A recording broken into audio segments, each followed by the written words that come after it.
الله وحده لا شريك له وأشهد أن محمدا عبده ورسوله أما بعد فإن خير الحديث كتاب الله وخير الهدي هدي محمد صلى الله عليه وسلم وشر الأمور محدثتها وكل محدثة بدعة وكل بدعة ضلالة وكل ضلالة في النار أعوذ بالله من الشيطان الرجيم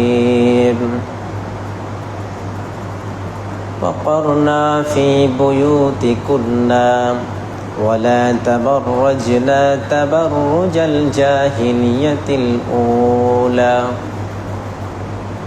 وقال الله تعالى في كلامه المجيد أعوذ بالله من الشيطان الرجيم لقد كان لكم في رسول الله أسوة حسنة প্রশংসা আল্লাহ তাআলার জন্য, শান্তি অবতীর্ণ হোক মুহাম্মদ মুস্তাফা সাল্লাল্লাহু আলাইহি ওয়াসাল্লামের উপর। আল্লাহুম্মা সাল্লি আলাইহি আল্লাহুম্মা বারিক আলাইহি। সম্মানিত প্রিয় দিনী ভাইরা আমার, আজকে আমি আপনাদের সামনে যে বিষয় নিয়ে আলোচনা করতে যাচ্ছি, বিষয়টি হচ্ছে নারী এবং পুরুষের পর্দার বিধান। ইতিপূর্বে আমরা সম্ভবত 3টি পর্ব আলোচনা করেছি। আজকে একেবারে শেষ পর্ব। এই পর্বে আমরা নারী এবং পুরুষ উভয়ের একটা পর্দার যে বিধান আছে, এই বিধান সম্পর্কে অতি সংক্ষিপ্ত এবং গুরুত্বপূর্ণ আলোচনা উপস্থাপন করব। পাশাপাশি আরও একটা বিষয় টাচ করতে চাইব, সেটা হচ্ছে আমাদের আগামী 17 তারিখে মুহররম, 10ই মুহররম পড়ছে 17 তারিখ। মুহররমকে কেন্দ্র করে আমাদের সমাজে যা কিছু চলে, ইসলাম নয় এটাই চূড়ান্ত। আল্লাহ তাআলার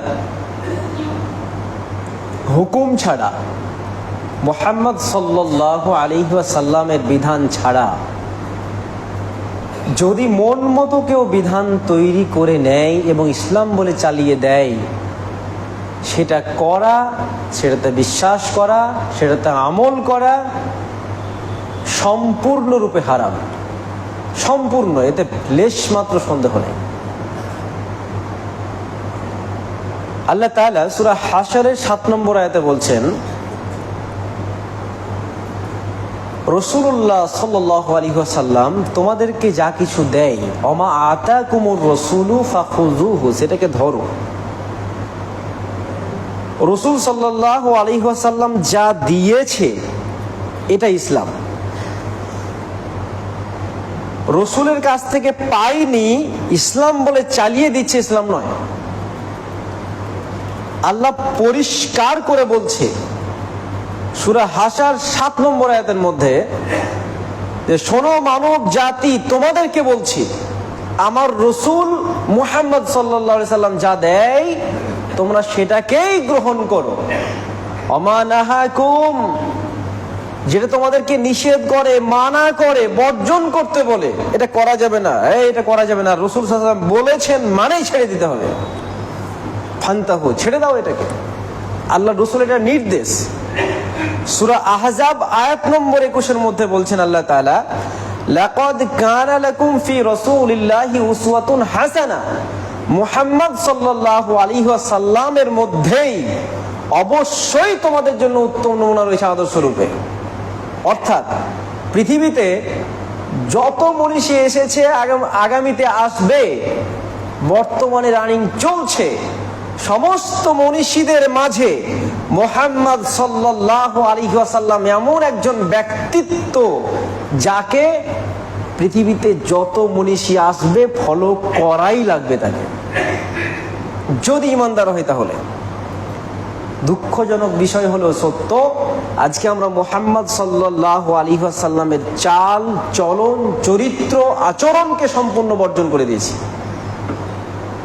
ধরেছি কার? ধরেছি আপনার আমার এলাকাতে ছড়িয়ে ছিটিয়ে থাকা একদম নোংরা আচরণগুলোকে নিজের মধ্যে রেখেছি। না পড়তে জানি, না শিখতে জানি, না জানার পরে নিজেকে পরিবর্তন করার মতো মানসিকতা অর্জন করতে জানি, কিচ্ছু জানি না আমরা। শুধুমাত্র জানি আমি অনেক বড় হয়ে গেছি, আমার শেখার কিছু নেই, শেখার কিছু নেই। এই জন্য আজকের অবস্থা যে যেটুকু জানেন এর মধ্যে শুধুমাত্র খাদি ঢুকে আছে বেশিরভাগটা। আপনার মধ্যে অরিজিনাল যে নিরেট যে জ্ঞান সেটুকু নেই। যদি থাকতো আজকের দিনে মুহররমের নামে তাজিয়া বাজতো না, মুহররমের নামে রোল তাবলা বাজতো না, আজকের দিনে এই ছুরি দিয়ে ব্লেড দিয়ে শরীরকে কাটার মতো অভ্যাস থাকতো না।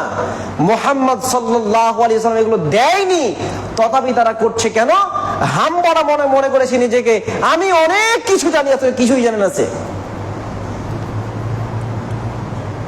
পীর বাবা, হুজুর বাবা, দরবেশ বাবা, শায়েখ মাশায়েখ দিয়ে ইসলাম চলে না, আকাবির দিয়ে ইসলাম চলে না। ইসলাম চলে একজনের নামে, মুহাম্মদ সাল্লাল্লাহু আলাইহি সাল্লামের নামে চলে। এরা আজকেও সেটা বুঝতে পারছে না। রিসেন্ট একটা গান ভাইরাল হয়েছে, কি বলেছে তোমার পীর, কি বলেছে আকাবির, কি বলেছে তোমার বাপ দাদারা। সেসব কিচ্ছা ছাড়ো, যদি বন্ধু পারো কোরআন হাদিস একটু বুঝে শুনে পড়ো, যদি পারো কোরআনটাকে বুকের মাঝে আঁকড়ে তুমি ধরো। এই ছোট্ট কলি এই গানটা সারা এই সুন্নিদের সম্পূর্ণ ভিতকে নাড়িয়ে দিয়েছে। আজকে তারা নিজেরা বসে থাকতে পারছে না, এত বড় কথা বলেছে, কি বলেছে আকাবির, কি বলেছে তোমার পীর, আর বাপ দাদাদেরকে ছাড়ি কিভাবে। তার জন্য কবি মশিউর রহমান, শিল্পী মশিউর রহমানকে একবারে ভালো করে চাচাতলা ভাষায় আক্রমণ করছে।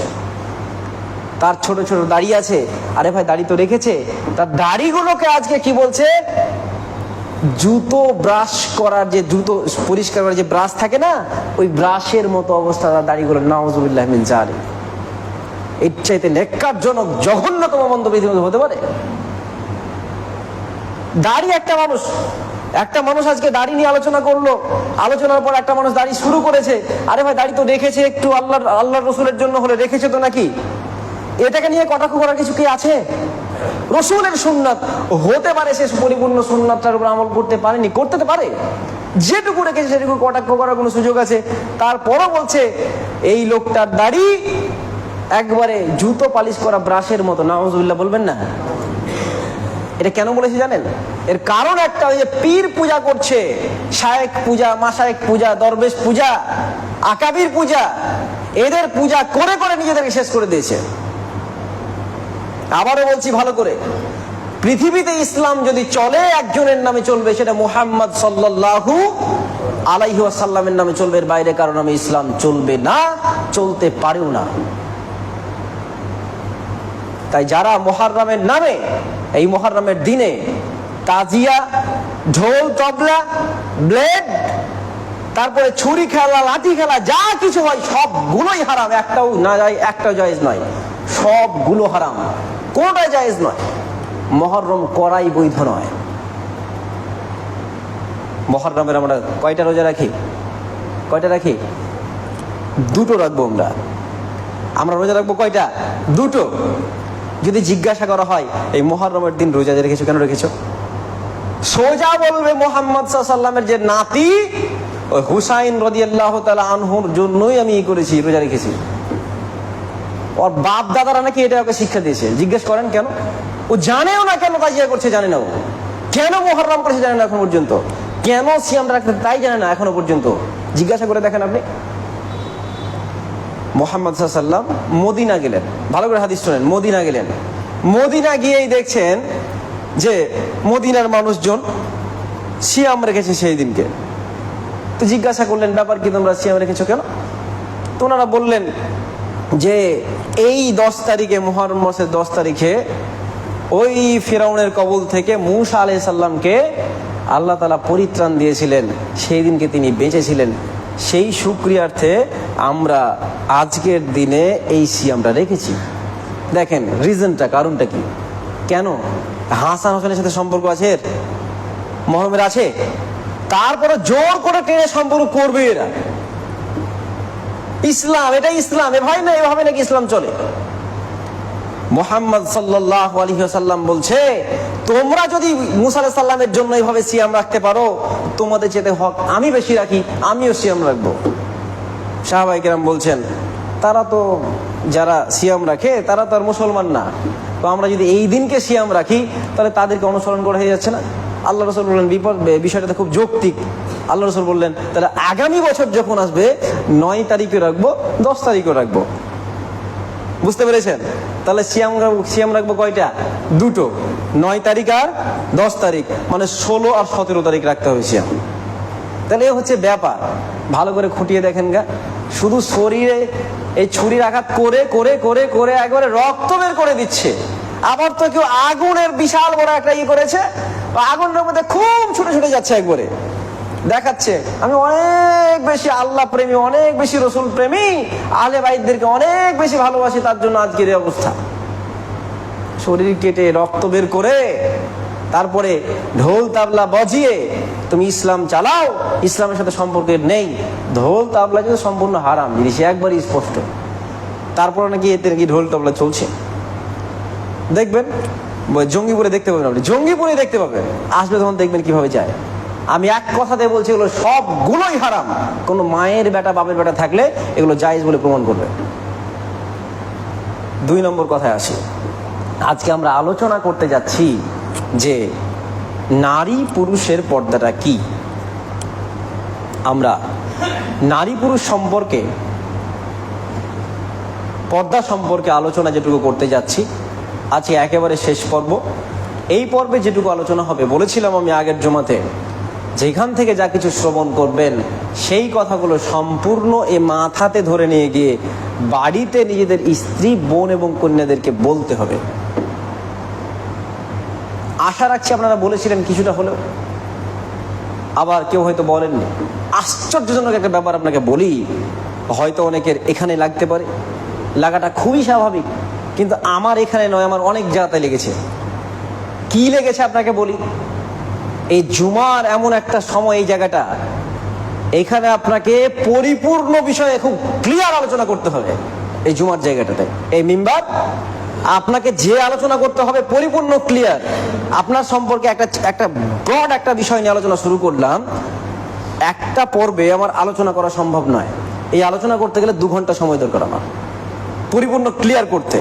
কম করে হলেও 1 ঘন্টা সময় দরকার, 1.5 ঘন্টা সময় দরকার একটা আলোচনা করলে, একটা রিদিমের মধ্যে।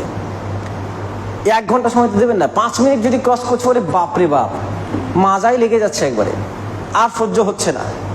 তো আপনাদের দিকে তাকিয়েই সেই সময়টাকে নির্ধারিত রেখে শেষ করার চেষ্টা করি। তার জন্য কেটে দিতে হয়, এখান থেকে এখানে শেষ হলো, আগামীতে আবার এরপর থেকে পাঠটা শুরু হবে।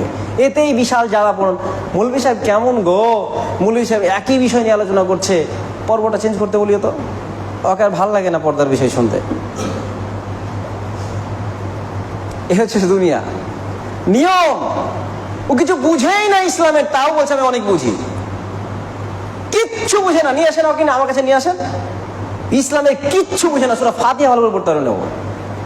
আবার বলছে পর্বটা শেষ করতে বলো, ভালো লাগে না। কি ভালো লাগে ভাই তোকে, কি ভালো লাগে আপনাকে? আমি এখানে গল্প করতে আসি, মুহাম্মদ সাল্লাল্লাহু আলাইহি ওয়াসাল্লামের বাণী প্রচার করতে এসেছি। মুহাম্মদ সাল্লাল্লাহু আলাইহি ওয়াসাল্লাম পর্দা সম্পর্কে যে বিধান দিয়েছে, সেই বিধান আপনার সামনে স্পষ্ট না করে আমি কিভাবে পর্ব শেষ করতে পারি? ভালো লাগে না কেন? একটা স্পষ্ট কথা শুনে রাখেন, বিবাহ করা সুন্নাহ। বিবাহ করাটা কি? সুন্নাহ।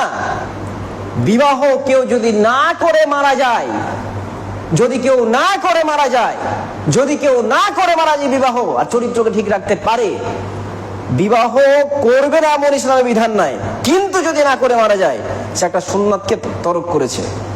কিন্তু বিবাহের পরে যদি কেউ তার বউয়ের পর্দা মেনটেন করতে না পারে, তাকে জাহান্নাম যাওয়া লাগবে। পরিষ্কার কথা। বিবাহ করার আগে নিজের বউকে পর্দা করাবো এই চিন্তা ভাবনা, এই ক্ষমতা অর্জন করে বিয়ে করতে যেতে হবে। যদি বউকে পর্দা করাতে না পারেন, বিয়ে করতে হবে না। পরিষ্কার কথা বলছি আপনাকে। আগে ক্ষমতা অর্জন করেন, নিজের বউকে পর্দা করানোর ক্ষমতা অর্জন করেন। নিজের বউকে যদি পর্দা করাতে না পারেন, তাহলে বিবাহ আপনার জন্য জায়েজ নয়। বিবাহ আপনার জন্য জায়েজ নয়। বিবাহটা সুন্নাহ, পর্দা করাটা ফরজ। যেমন এই সালাত পড়ছেন, এটা ফরজ। সিয়াম রাখছেন, ফরজ। হজ করা ফরজ, যাকাত প্রদান করা ফরজ। ঠিক তেমনি ভাবে পর্দা করা ফরজ। কেউ যদি লঙ্ঘন করে, তাকে জাহান্নামে যেতে হবে। পরিষ্কার কথা। আমি বলতে চাই, সম্মানিত প্রিয় ভাইরা আমার, পর্দাকে মেনটেন করার চেষ্টা করেন।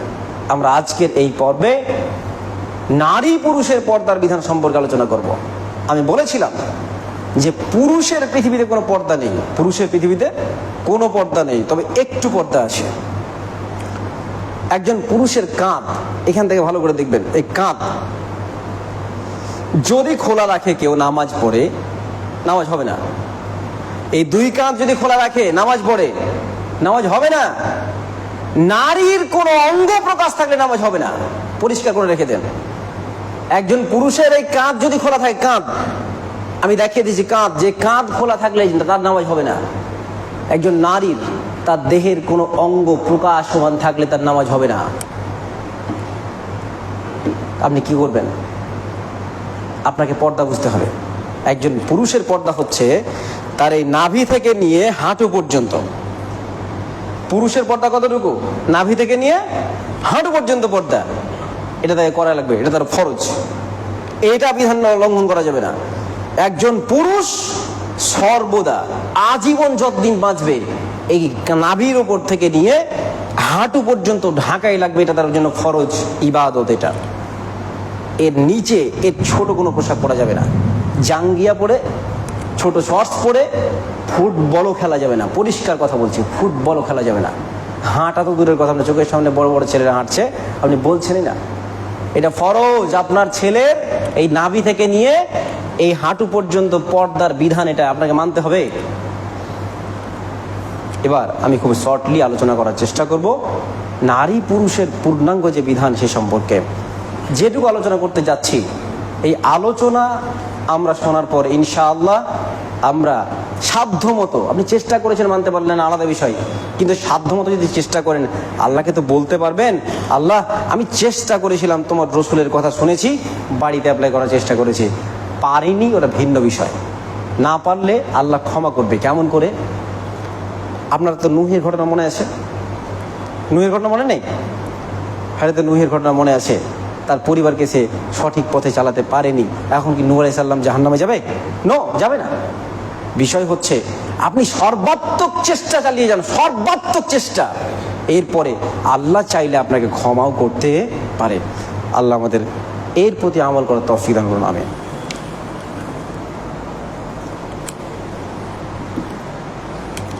আলহামদুলিল্লাহ ওয়াহদা والصلاة والسلام على من لا نبي بعد أما بعد فأعوذ بالله من الشيطان الرجيم وقرنا في بيوتكن ولا تبرجن تبرج الجاهلية الأولى।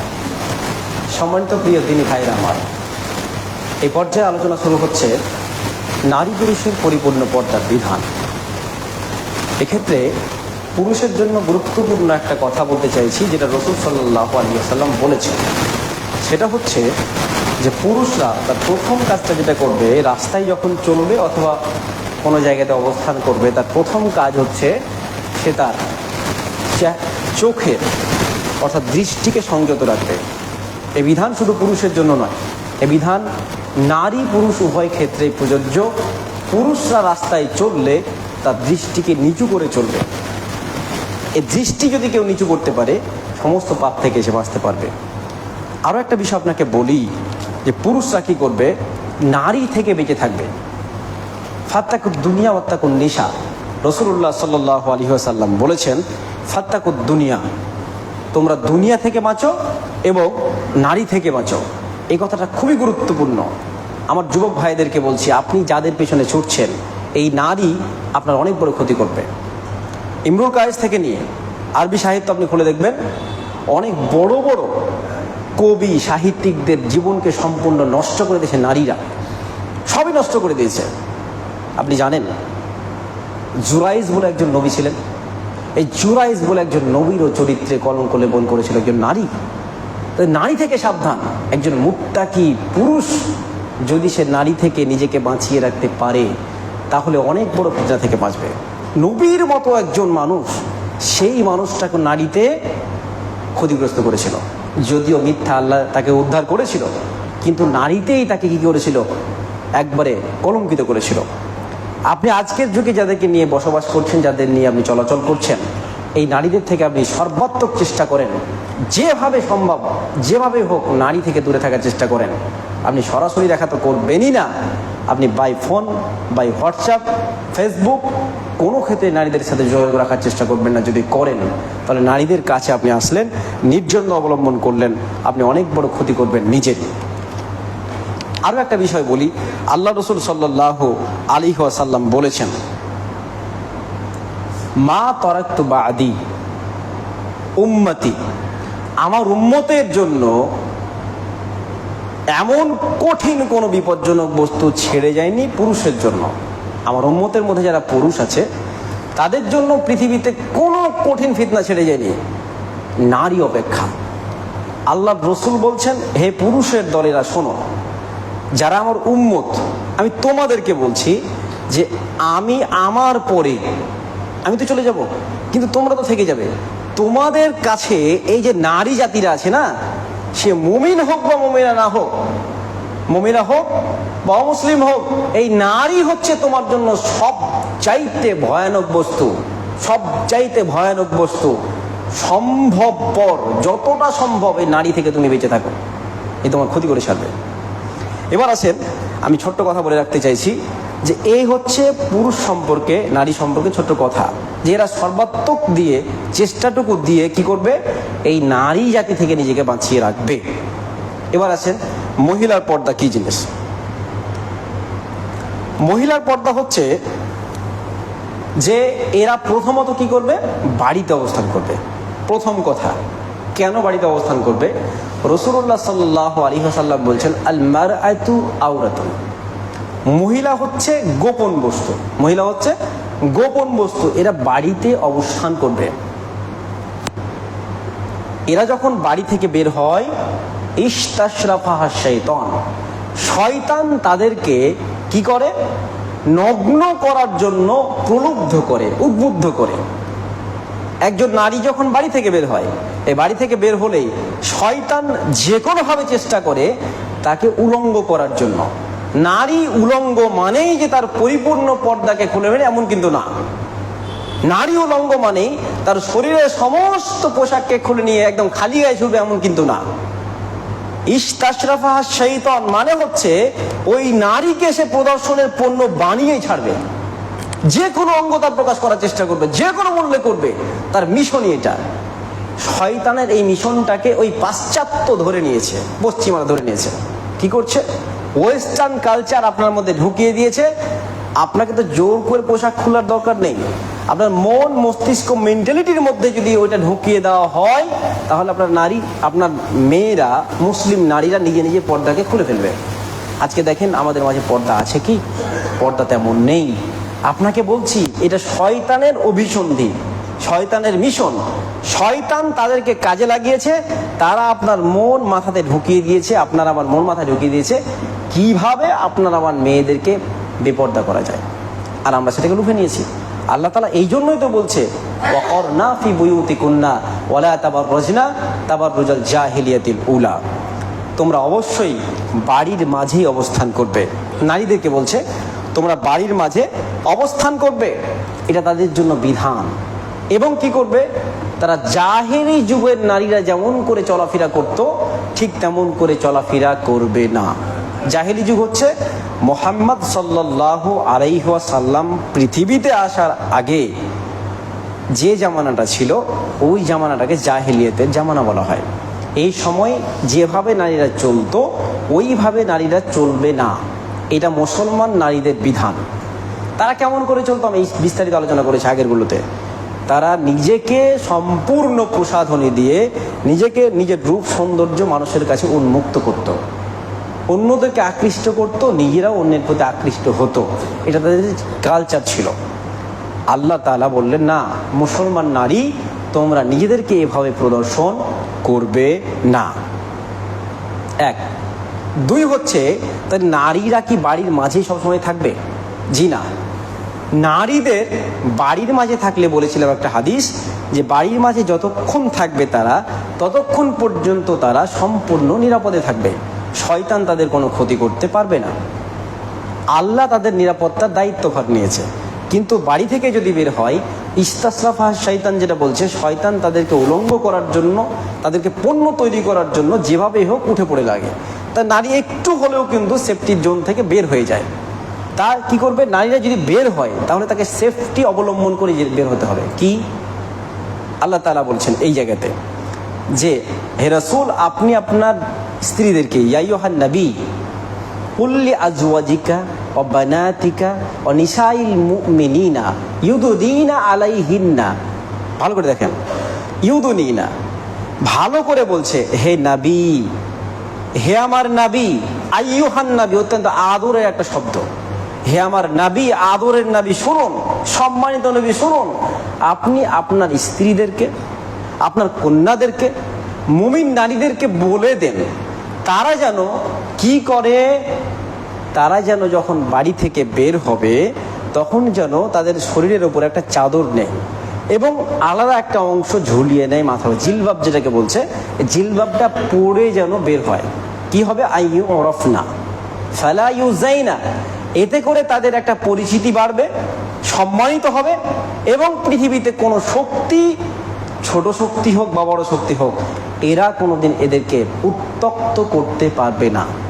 আপনার মেয়েকে, আপনার কন্যাকে এরা কোনো ক্ষতি করতে পারবে না যদি এই বিধানটা মানেন তাহলে। কিন্তু যদি বিধান না মানেন তাহলে ওই যে ইস্তাসরাফা শয়তান, ও আপনার মেয়েকে, আপনার বোনকে, আপনার স্ত্রীকে উলঙ্গ করেই ছাড়বে তার মিশন। এটা নিশ্চিত করবে যদি বাড়ি থেকে বের হয় তাহলে তাকে পরিপূর্ণ পর্দা মেনটেন করে বের হতে হবে, নচেত বের হওয়া যাবে না। পরিষ্কার কথা, এটা মন দিয়ে শুনবেন। তাহলে বাড়ি থেকে বের হওয়ার মহিলাদের জন্য সুযোগ আছে। এবার অনেকে প্রশ্ন করছে, আপনি বলছেন নারীদেরকে সম্পূর্ণ ঢেকে রাখতে হবে। দেখেন, আমি আগের দিন বলেছিলাম, নারী মানেই গোপন বস্তু, নারীকে ঢেকেই রাখতে হবে। ঢেকে রাখা মানে বাড়িতে বন্দি করা নয়, ভালো করে বুঝবেন। ঢেকে রাখা মানে বাড়িতে বন্দি করা নয়, ও নিজেকে ঢেকেই চলবে, বাইরে চললে নিজেকে ঢেকে চলবে, কর্মসংস্থানে যোগ দিতে পারবে, কর্মসংস্থানে যোগ দিতে পারবে, তবে সেখানেও পরিপূর্ণ পর্দা মেনটেন করেই যোগ দিতে হবে। যদি সুযোগ না থাকে চাকরি করা হারাম, যদি সুযোগ না থাকে চাকরি করা যাবে না, পরিষ্কার, এতে কোনো সন্দেহ নেই। পৃথিবীর সব স্কলার একমত, যদি পর্দাহীনভাবে চাকরি করতে হয় ওই চাকরি হারাম, এই চাকরি করা যাবে না। তাহলে বাড়ি থেকে বের হতে গেলে, কোনো কর্মে যেতে গেলে ওকে পরিপূর্ণ পর্দা মেনটেন করেই যেতে হবে। এবার আরও একটা বিষয়, একটা আয়াতকে নিয়ে একটু কথা হচ্ছে, সেটা হচ্ছে যে আল্লাহ তাআলা মহিলাদেরকে স্পষ্ট করে বলছে, তোমরা নিজেকে কি করো?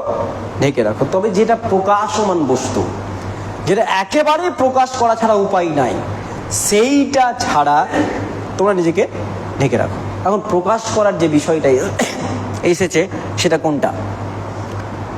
সূরা নূর, আপনি ভালো করে 31 নম্বর আয়াত যদি খুলে দেখেন, ভালো করে স্পষ্ট করে বলা হয়েছে। আয়াতটা বিশাল বড় লম্বা চওড়া আয়াত। এই আয়াতে আপনার সম্পূর্ণ মাথার মগজ ইনশাল্লাহ হিলে যাবে, খুলে যাবে সম্পূর্ণ।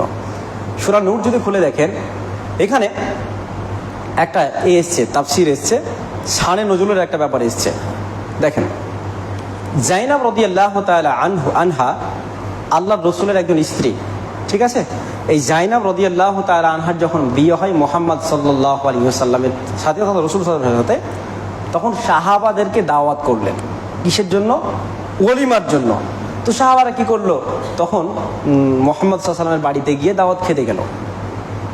ভালো করে মন দিয়ে দেখেন, দাওয়াত খেতে গেল। দাওয়াত খেয়ে সাহাবায়ে কেরাম ওই বাড়ির মধ্যে গল্পগুজব শুরু করলো। মুহাম্মদ সাল্লাল্লাহু আলাইহি ওয়াসাল্লাম অর্থাৎ নবী সাল্লাল্লাহু আলাইহি ওয়াসাল্লাম এটা সহ্য করতে আর পারছেন না, কিন্তু তার তো একটা আত্মসম্মান আছে। আমার সাহাবা কি করে বলি যে তুমি বাড়ি থেকে বের হয়ে যাও, বলতে পারবে কি? এটা সম্ভবই না। আমিও কিন্তু পারবো না। আমার বাড়িতে যাবেন, আমার বাড়ি ধরেন একটা রুম, এখন আপনাকে বসতে দিব কোথায়? আপনাকে তো কোনো একটা জায়গায় বসতে দিলাম, আপনার উচিত যে ভাই আপনি উঠে যাওয়াই ভালো, এখন সব কাজ শেষ, তুমি চলে যাও। দেখা যাচ্ছে আপনি ওখানে করছেন না, আমার বউ আর বেরোতে পারছে না, আমার বউ বেরোচ্ছে, দেখছেন আপনি সব কিছু করছেন, আমার বউকে তো বেরোতে হচ্ছে বাড়িতে, আর আপনিও বুঝছেন না বিষয়টা। নবী সাল্লাল্লাহু আলাইহি ওয়াসাল্লাম বাড়িতে সাহাবায়ে কেরাম ঢুকে গেল, দাওয়াত খাচ্ছে, বাড়ি থেকে বের হচ্ছে না, গল্প গুজব করছে। এবারে আল্লাহ তাআলা আয়াত নাজিল করছে, দেখেন উমর রাদিয়াল্লাহু তাআলা আনহু বলছেন, ইয়া রাসূলুল্লাহ, হাবিবাল্লাহ, আপনার জন্য উচিত হবে, উমর বলছে আপনার জন্য উচিত হবে আপনার স্ত্রীদেরকে আপনি পর্দা করতে বলেন। পর্দার বিধান তখনও নাজিল হয়নি। আমার মনে হচ্ছে আপনার উচিত আপনার স্ত্রীদেরকে বলে দেন তারা যেন পর্দা করে, নিজেদেরকে ঢেকে রাখে। মুহাম্মদ সাল্লাল্লাহু আলাইহি ওয়াসাল্লামকে বলছেন কে? হযরত উমর বলছেন। এই জন্য আয়াত অবতীর্ণ হয়ে যাচ্ছে, ইয়া আইয়ুহাল্লাযীনা আমানু লা তাদখুলু বুয়ুতান নবী সাল্লাল্লাহু আলাইহি ওয়াসাল্লাম, খবরদার ঈমানদারগণ তোমরা শোনো, মুহাম্মদ সাল্লাল্লাহু আলাইহি ওয়াসাল্লামের বাড়িতে তোমরা প্রবেশ করবে না যতক্ষণ পর্যন্ত সেই বাড়িতে খাবার প্রস্তুত না হচ্ছে। খাবার প্রস্তুত হয়ে গেলেই যদি তোমাকে ডাকা হয় তোমাদেরকে, তাহলে সেখানে অবস্থান করো, ঢুকো, খাওয়াটা শেষ হলে বেরিয়ে চলে যাও, আর বসার কোনো সুযোগ নেই। খাওয়া শেষ হলে বেরিয়ে যেতে হবে, বসার কোনো সুযোগ নেই। দেখেন তো, এবারে এরপরে টানা আলোচনা চললো একবারে, কার কার সামনে একজন মহিলা নিজেকে প্রদর্শন করতে পারবে। 12 রকমের এসছে, 12টা। নিজের বাবা আছে, নিজের আপনার ভাই আছে, ভ্রাতা আছে, নিজের ভাতিজা আছে, এই সবগুলো এক এক করে 12টা এসছে। এই হাদিসের এই আয়াতের তাফসীর আপনি একটু পড়বেন, আপনার মাথাটা ঘুরে যাবে পরিষ্কার। দেখেন উমর কিসের কথা বললো?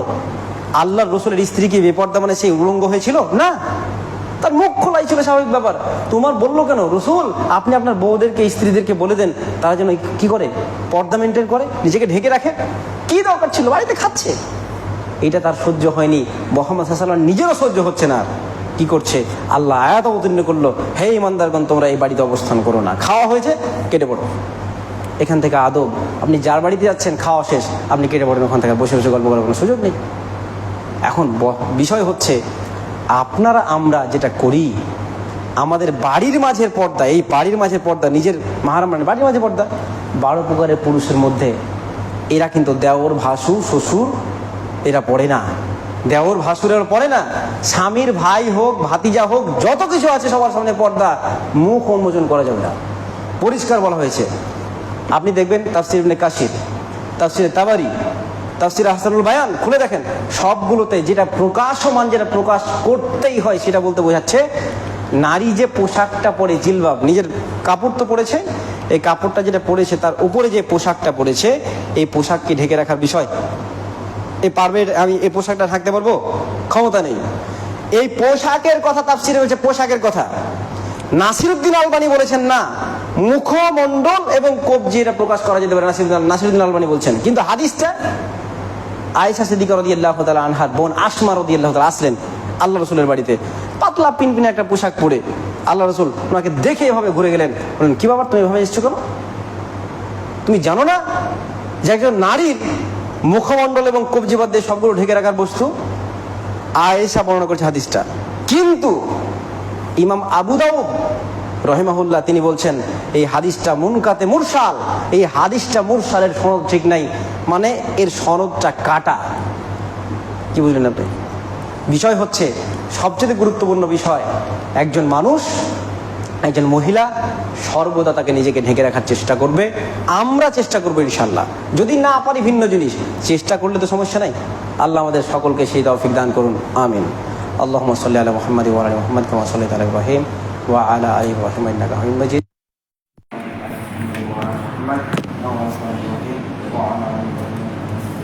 ربنا ظلمنا انفسنا وان لم تغفر لنا وترحمنا لنكونن من الخاسرين اللهم تقبل منا انك انت السميع العليم.